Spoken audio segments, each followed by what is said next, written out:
Voltamos. Você está no programa A Nossa Escola Dominical. E você já sabe, na Escola Dominical tem mais de Deus. Juntos nós vamos iniciar o trimestre, juntos nós vamos aprender Carta aos Romanos. Hoje vamos aprender a lição número 1, Cenário Histórico de Romanos. Um panorama geral de quem escreveu a carta, para quem escreveu a carta e como era esse cenário histórico, então, de Romanos. No tópico 1, já começando já a aula, o tópico 1 fala que Paulo é o apóstolo aos gentios. E Paulo tinha no seu coração, quando escreve essa carta, que o seu trabalho, Deus havia confirmado isso para ele, que o seu trabalho, a sua ministração, as suas viagens missionárias, era um trabalho, uma etapa que já estava encerrada. E ardia no coração de Paulo, tinha um sonho de ir até Roma. Tinha uma igreja em Roma, aproximadamente de 40 mil judeus. Judeus foram levados cativos, prisioneiros pelo imperador Pompeu, e ao estar em Roma, depois eles foram libertos. Alguns deles, descendentes de judeus, já eram libertos e viviam em Roma. Então, havia uma população judia de aproximadamente 40 mil judeus, além dos gentios, que já haviam recebido a palavra de Deus em outras comunidades, em outras cidades que faziam parte do Império Romano e que já haviam sido abraçados por viagens anteriores, viagens missionárias do apóstolo Paulo.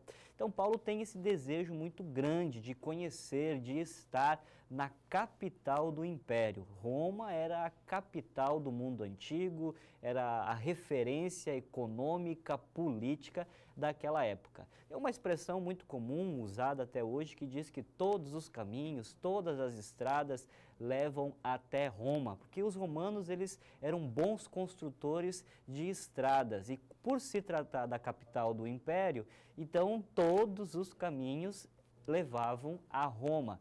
Então, de uma certa forma, é um pensamento lógico, natural, humano, embora, mas é um pensamento lógico que uma vez que a palavra ela é pregada em Roma, muitos visitantes, um centro comercial, uma vez que a palavra é pregada em Roma e um visitante, um viajante recebe a palavra, quando ele volta para sua cidade natal, ele leva com ele a palavra de Deus. Então esse era o pensamento de Paulo, ardia no coração de Paulo ir até Roma, capital do Império, pregar a palavra em Roma, para que facilmente a palavra do Senhor se espalhasse por todo o mundo. Então ele considerava isso uma etapa encerrada.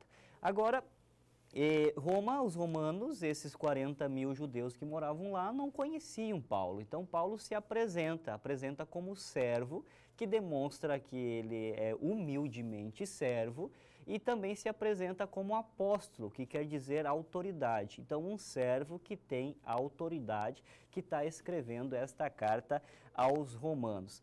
Tem como base principal a carta de Romanos, o tema é o que nós estudamos no trimestre passado, que fortaleceu a nossa fé, nós já vivemos isso, nós cremos isso, mas quando estudamos a Reforma Protestante, nós aprendemos em Romanos capítulo 1, versículo 17, que o justo viverá por fé. Pois bem, então essa é toda a linha, é este o tema da salvação, a salvação não mais por obras, mas a salvação por fé. Que nós começamos a entrar aqui nesse tema também no tópico 2, porque quando se fala o justo viverá por fé, isso é uma referência que Paulo busca lá em Abacuque, no livro profético de Abacuque. E esse o justo viverá por fé já era uma prática do judeu. Mas o judeu tinha um conceito de justiça limitado. O judeu cria que uma vez que ele vivesse com justiça e demonstrasse ter um caráter justo, ele seria abençoado. ele teria os seus bens multiplicados. Uma vez que ele tivesse uma balança justa, que ele fosse justo, então ele seria muito próspero nesta terra. Então o justo viverá por fé, quando é a referência dita por Abacuque, o judeu tem que são para arrecadar, juntar riquezas para esta terra. No entanto, quando o apóstolo Paulo traz esta carta agora aos romanos, ele amplia esse conceito. Ele está dizendo que o justo viverá por fé, não somente na terra, mas também aquele que crê na fé, que crê no Senhor Jesus Cristo, ele terá então bênçãos sem medidas no céu.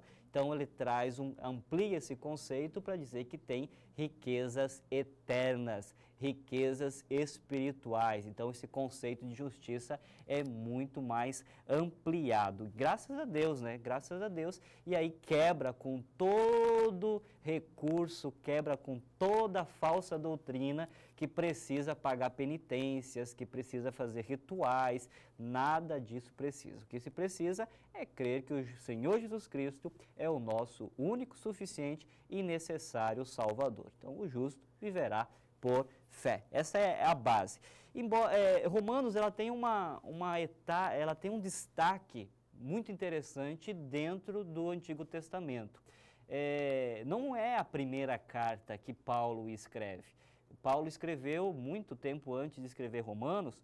Paulo escreveu aos Tessalonicenses, aos Coríntios, aos Gálatas, e muitos assuntos que foram abordados nestas cartas são retomados agora aqui em Romanos e ainda mais ampliados e aprofundados. Por isso que ela tem uma certa riqueza e é muito rica e também um pouco mais ampla, tem mais capítulos que essas outras cartas, justamente porque esses temas ainda são ainda mais aprofundados. Então, tudo isso que Paulo escreve também remete o amor. Mesmo ele também não conhecendo Roma, mesmo não conhecendo a igreja que estava em Roma, ele ora por Roma. Ele ora por esses irmãos e deseja estar com eles. E no próximo bloco nós vamos conhecer um pouquinho de o que essa oração sincera irá representar na vida e no ministério de Paulo e também dos romanos. Fique ligado.